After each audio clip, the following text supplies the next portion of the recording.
Hey guys, Malrik here. Welcome back to another Watcher of Realms video. We're back today with a Malrik Trials video. We're going to talk about how to set up the auto team that, will essentially ensure that you don't have to monitor it even if there are the tougher modifiers. So which tougher modifiers I'm talking about? The Tormented Banshee. There's also the Golden Guards, and then the other one that is troublesome is the Suicide Bugs. There's also the Abyss Divers, but those are easy to take care of. You just need to make sure that you have the range to cover it. So yeah. Other than that, most of the other units are easy to take care of. With the Priestess of Rain, you can just add in Tacticians. So things like Moradin, Valara, Vlad Dracula as well. All three of these units will be very helpful in that. Normally, you can just leave the Priestess of Rain wherever they are. Only when the entire run ends with the 3-minute timer, then you go after that to clear the Priestess of Rain, unless they get the modifiers where they reduce rage, so on and so forth. So the first one we're going to try out is this Suicide Bug that joins a random area. We're just going to fully auto this and see if it works out. This is no means a free-to-play friendly guide. It is a more expensive comp that we're running. And you can see very first of all, we're using Moradin. So Nerissa grants Moradin Abyssal Favor, which you can see below the hero's model. There's that purple aura around it. So this means that Moradin can still be healed by Nerissa even though he's outside of his range. And at the bottom you can see we have Valara with Cyrus. And you can see that the Cyrus skeletons are facing forward instead.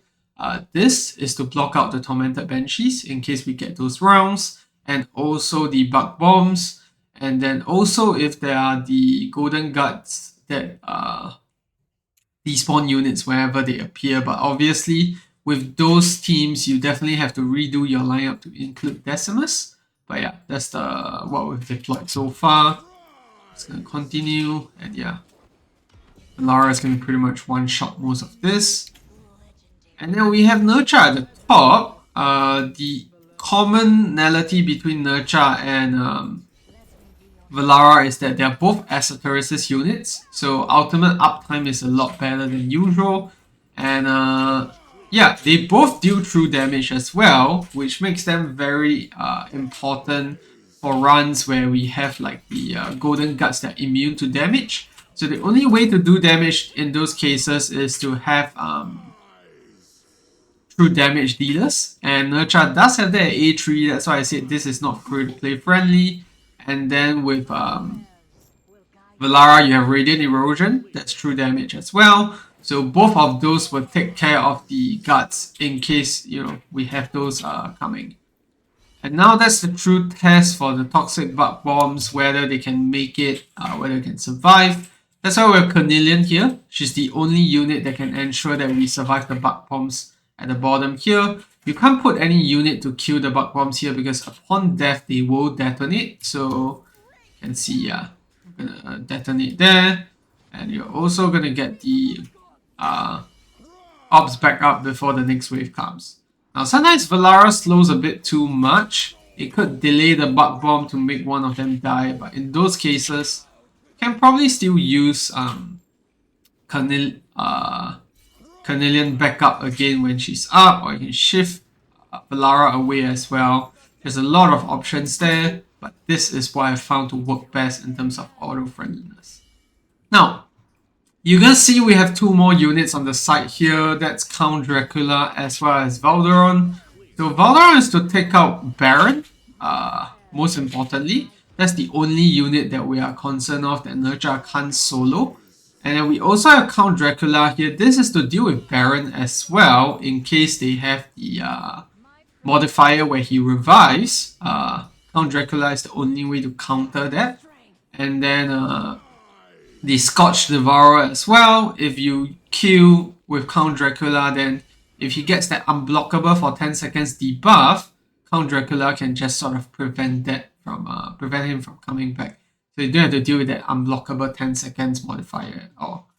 So yeah, that's the auto. This is a level 3, so it is pretty high in BP, but we're still able to clear that with ease. Now let's move on to the other modifiers to see how it fares. I think the next big one is probably gonna be the, let me just check. Yeah, Tormented Banshee. This is the other tough one, but it is a level 2, but let's see how the auto plays out. So a Tormented Banshee, you need a unit that can clear fast, and also a unit that can, actually knock back. And unfortunately, Valara is the only unit that can do that. You can use units like Edith, Borat, Magda, but their uptime will not be as effective as Valara, because her knockback is tied to her ultimate when you have her exclusive, and also tied to her passive as well. So she's the only unit that can do this in a reliable manner. And the Banshees only spawn bottom, if I'm not wrong, so yeah. It's fine to have them have Valara just at the bottom for that. And you can see that with Moradin being healed by healed by Narisa, we don't actually have to worry about Irada's special modifiers and all that.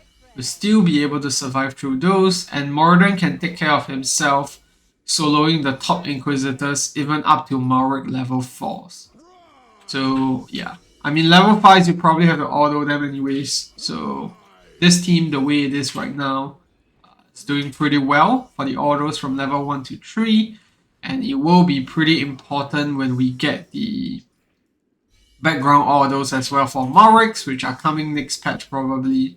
You can background auto your Malriks after that patch, and yeah, it'll be nice to not have any failures by setting up a good auto in the first place.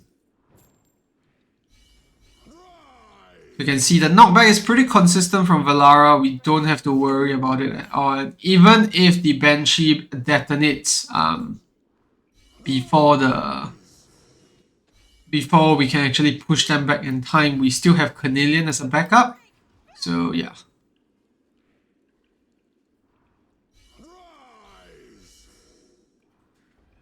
And that's almost the end of the run. Just 2 more waves.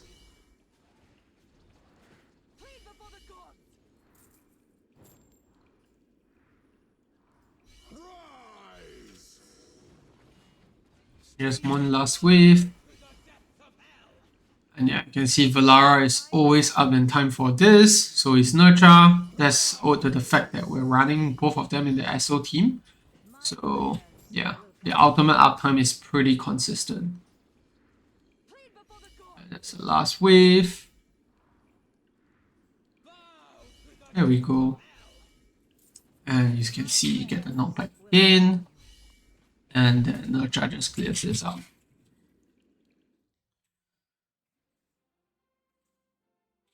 So yeah, those are the 2 modifiers that I would specifically want to just account for. I don't think we have the Golden Guts immune to damage one, because that one would be a good one to show as well. Is there any of those? Yeah, we get Golden Guts here, but not the ones that are immune to damage.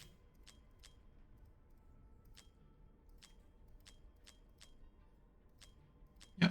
So I think the last one we can showcase is just the Scorched Devourers to see how they work out. We also get the Twisted Sycophants cannot be blocked one, and also the Aura Inquisitors joining after the second wave. So if this one joins the top lane, we are fine, but bottom lane is a bit more tricky because we need to have Valara there. So let's see how this works out. The Scorched Devourer spawns all the way at the end. We can just undo the auto towards that, just to show how Count Dracula would work in that team. Yeah, Twisted Sycophants can be blocked. Yeah. Nurture clears them up pretty quickly here. Stage clear. My prayers will guide you. It is a level 2, so pretty easy to clear out. You can see Valara instant clearing them. Look at the Inquisitor spawning bottom, unfortunately, but let's see if we can actually clear through this. Yeah. In the higher levels, that will not be possible. You'll probably need to add in Count Dracula or something here to actually help deter the Inquisitors before they arrive.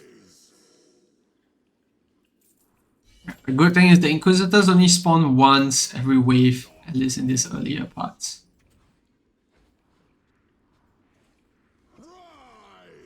There we go.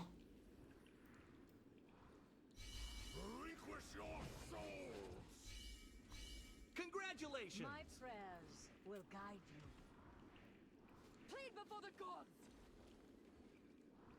My prayers will guide you. Bow to the depths of hell! Burn, break, bow!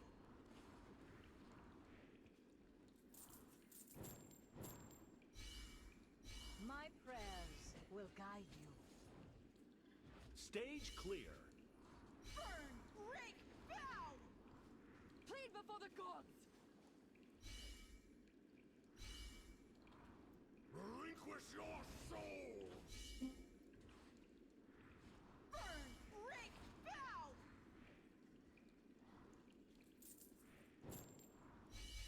Bow to the depths of hell! Alright, last wave before Scorched Devourer comes. So in this particular team, what we can do is actually remove Carnelian. Because in this particular team, she does not actually provide any utility here. We don't really need the unyielding in this case. So just gonna stop the auto fight after this wave clears out. We need to see where the Devourer comes out from.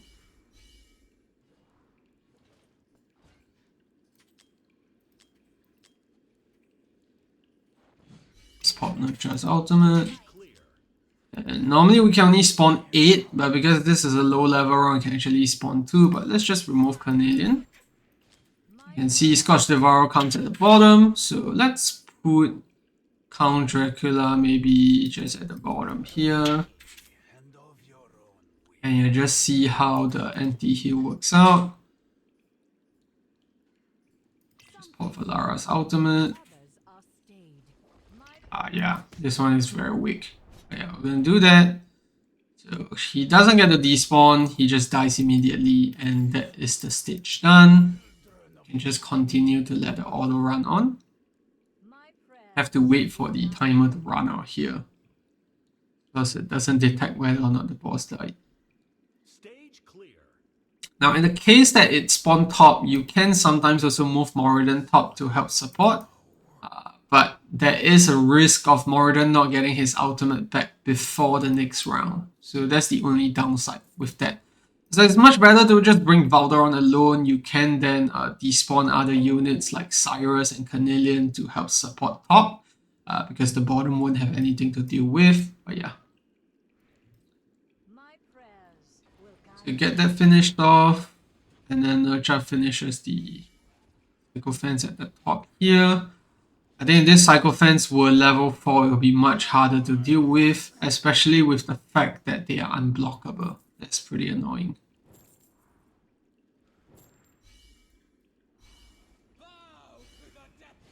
Right. So last wave now, and then we have Nurture Afi coming in. Just gonna clear this out, and yeah, that's it.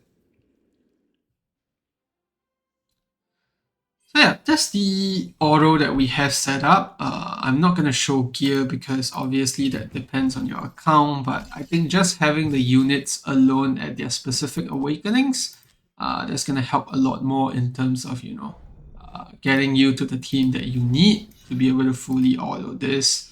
And yeah, this is basically the team. And in terms of replacements, I'll say that top lane, you could potentially replace it with, say, like an Adeya, for example. With the chaotic team, you can also run her factionless. She does work out, but I think that Moradin and Nerissa are quite irreplaceable to make it very auto-friendly.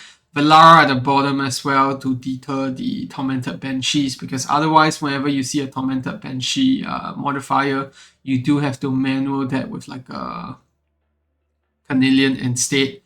You can use Carnelian without Valara. The unyielding does come in time, but in the later waves where two of the Banshees spawn at the same time, it can get quite sketchy. But yeah, Azeroth and Verlis do work well. My only concern with Azeroth and Verlis is that Azeroth can't hit air. So in certain modifiers, like with the exploding bugs and all that that apply, it is a bit annoying. So this is what I found to be the most helpful. And also the fact that Narisa gives AoE damage reduction, that does come in handy for the bug bombs in case you don't have Carnelian in those instances. So that's game for the video. I hope you enjoyed that. Do leave any questions you have below and whether some of your teams can be made auto-friendly in Malrik's. I think this is the best team that I've found so far. I haven't had any issues autoing with this. So yeah, that's game for the video. Thanks for tuning in and I'll see you in the next one. Goodbye.